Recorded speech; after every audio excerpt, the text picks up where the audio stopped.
Nous sommes donc à la gare de péage de Laon, à la sortie de la 26, en présence de Madame le Directeur, Madame Myriam Garcia. Madame le Directeur, l'Aisne a subi la mortalité routière la plus importante de l'année 2011 au mois de juillet. Qu'est-ce qui s'est passé ? Effectivement, une mortalité très importante, 8 mortels, alors que nous avions depuis le début de l'année entre 2 et 6. On avait eu un mois assez important aussi, le mois de janvier, avec 6 tués. Donc une mortalité très importante et surtout qui contraste avec le mois de juillet 2010, où nous avions eu que 2 tués et qui contraste. Mais alors ça c'est paradoxal, on ne comprend pas avec la tendance nationale, puisqu'au mois de juillet, il y a eu une forte baisse de l'insécurité routière sur les routes de France. Il faut croire que l'Aisne se distingue de la tendance nationale et c'est assez incompréhensible. Il y a aussi une accidentologie urbaine qui progresse. Oui, on a eu effectivement, et pas qu'au mois de juillet, beaucoup d'accidents en zone urbaine, donc en zone police. Pas forcément avec des vitesses importantes, mais on voit des fautes de comportement, de non-respect de priorité. Et quand c'est avec un deux roues, que ce soit un vélo, un scooter ou une moto, ça ne pardonne pas. Là, effectivement, on a eu malheureusement beaucoup de jeunes de tués à cause de ça. La vitesse, c'est 25% des accidents corporels, 60% des accidents mortels. La vitesse tue. La vitesse tue, mais est-ce encore nécessaire de le rappeler que la vitesse tue et que s'il y a des panneaux au bord des routes, que ce soit des chemins communaux, des routes départementales ou des autoroutes et des nationales, ce n'est pas pour rien. C'est pour signaler aux automobilistes qu'ils doivent avoir une vitesse adaptée à la route et surtout une vitesse adaptée, comme aujourd'hui on voit qu'il pleuviote un petit peu, aux conditions de circulation. Ça c'est important, je le précise de le rappeler. On pense souvent que sur l'autoroute 130, 130 c'est pas assez, mais 130 c'est déjà beaucoup. Et quand il pleut, c'est 110. Donc là aujourd'hui, la SANEF a mis des panneaux assez importants qui sont très visibles pour signaler qu'il fallait réduire la vitesse. Il faut penser aussi à la réduire sur les départementales, parce que là c'est plus sur les départementales où on constate de gros excès de vitesse et où ça peut tuer beaucoup plus. Et on note aussi un relâchement général et une dégradation des comportements des conducteurs qui n'est pas sans conséquence. Oui, on se demande en fait ce qui arrive on va pas généraliser, mais à une partie des automobilistes. C'est vraiment un changement complet de comportement. Un comportement qu'on n'avait plus vu, on peut le dire, depuis 5-6 ans. En fait, non-respect du code de la route, tout simplement. On l'a dit avec des excès de vitesse, que ce soit en ville ou à l'extérieur sur départementale ou autoroute. Non-respect des priorités. C'est-à-dire les priorités à droite, même dans les ronds-points où on a souvent des accidents corporels, pas mortels, mais des accidents corporels. Il ne faut pas forcément, quand on parle d'insécurité routière, toujours penser aux mortels.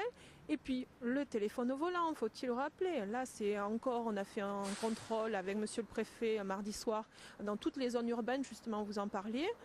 Le comportement le plus incivique qui apparaît, c'est le téléphone au volant. Et on le sait tous, conduire demande toute l'attention du conducteur. On ne peut pas à la fois répondre ou encore pire, envoyer des textos. Et je pense aussi à on le dit, une vitesse adaptée à la route et surtout il faut penser quand on conduit, il faut se protéger. Donc se protéger, ça commence par mettre sa ceinture. Et là aussi, un nouveau comportement depuis quelques mois, on commence à nouveau à contrôler des personnes qui conduisent, pas des passagers à l'avant ou à l'arrière, qui n'ont pas leur ceinture, en ville ou à l'extérieur. Donc il faut vraiment respecter toutes les consignes données par la sécurité routière. C'est pour que les automobilistes soient protégés au volant. Et les automobilistes, ne sont pas les seuls à partager la route. On a aussi les piétons, les vélos, les cyclistes. Et au niveau des deux roues, on a eu, hélas, beaucoup de tués dans cette catégorie depuis le début de l'année. Et c'est aussi une nouveauté par rapport à l'année 2010. Et aussi, les jeunes sont particulièrement touchés par cette mortalité routière. Oui, beaucoup de jeunes. L'année dernière, c'était un phénomène beaucoup moins important. Là, on a pratiquement, je vais dire, entre un tiers et la moitié des morts cette année, sur les 7 premiers mois, qui sont des jeunes de moins de 25 ans. Et je ne parle même pas des vies gâchées, mais aussi des jeunes qui ont eu des accidents avec des traumatismes, qui ne sont pas décédés, mais qui ont été blessés graves et qui voient leur vie complètement gâchée. Hélas, pour ceux qui sont partis, c'est vraiment un traumatisme très important pour leur famille et leurs proches. Mais les jeunes qui en fait ont été grièvement blessés dans cet accident, ils voient tout leur projet de vie réduit à néant. Donc il faut penser, et on voit c'est ça qui est paradoxal. Les jeunes qui ont leur permis, les nouveaux automobilistes, qui sont les mieux formés, puisqu'ils ont eu des leçons de conduite, au code on leur a expliqué, avoir des comportements de fous sur la route. Et quand on les arrête à 160, 170 sur des routes, sur l'autoroute ou à 130, 140 sur la route, ils commencent à peine là à paniquer en disant on va me retirer mon permis, je ne vais plus pouvoir travailler, mais c'est trop tard, il faut y penser avant. Il faut penser que la vie est précieuse et qu'il faut tout faire pour la conserver et surtout tout faire pour réaliser ses projets. Et pourquoi ? Pourquoi en fait se mettre en danger les autres pour quelques secondes de grappiller sur la journée pour aller rejoindre les collègues ou faire ce qu'on... Qu'est-ce qu'on gagne ? On gagne peu. Quand on y réfléchit, en fait, on relativise. Malheureusement, on y réfléchit quand on croise sur la route un accident et qu'on dit « Ah, oh là, il y a eu un accident, on lève le pied, allez, on va lever le pied 30 secondes et après on repart. » Moi, je dis souvent qu'il faudrait que chacun se rende, puisse voir un accident mortel pour comprendre en fait les dégâts que ça fait, de la personne qui est désincarcérée à la personne qui part dans un sac en plastique où on ramasse ses effets personnels. C'est quand même assez atroce à voir, atroce pour les familles et il faut vraiment comprendre. Alors, avec monsieur le préfet, on se dit, on multiplie les contrôles, on multiplie les actions de prévention. Actuellement, c'est vrai qu'on a vraiment axé sur la répression parce qu'on se rend compte que c'est la seule façon en fait de faire prendre conscience aux automobilistes. Est-ce qu'on va continuer à vraiment médiatiser de plus en plus nos actions de contrôle ? On se pose la question. En tout cas, on va continuer à les renforcer. On va continuer à nouveau à sensibiliser les jeunes et plus jeunes, puisque c'est vraiment ceux-là qui ont en fait un comportement parfois le plus incohérent par rapport à leur catégorie d'âge. Mais on peut se poser la question de savoir ce qu'il faut vraiment faire pour prendre conscience aux gens, puisqu'on essaye tout. Alors pour faire prendre conscience aux gens, qu'est-ce qu'il faut faire ? Alors comment tenir les objectifs fixés par Monsieur le Président de la République, à savoir diviser par 2 le nombre d'accidents mortels et diviser par 3 les jeunes tués ? C'est ça. L'année dernière, on avait approché ces objectifs-là. Cette année, de toute façon, on ne les respectera pas. Il faut savoir qu'on avait réussi à rétablir un petit peu notre accidentologie par rapport à l'année dernière, à la fin du mois de juin. À la fin du mois de juillet, on est déjà à plus 6 morts depuis le début de l'année. Nous sommes au mois d'août. Nous avons eu 2 tués. L'année dernière, il y en avait eu 5. Même si on arrive à réduire un petit peu le nombre de tués au niveau du mois d'août, on avait eu un quadrimestre de septembre à décembre 2010 excellent, c'est-à-dire 1 à 2 morts.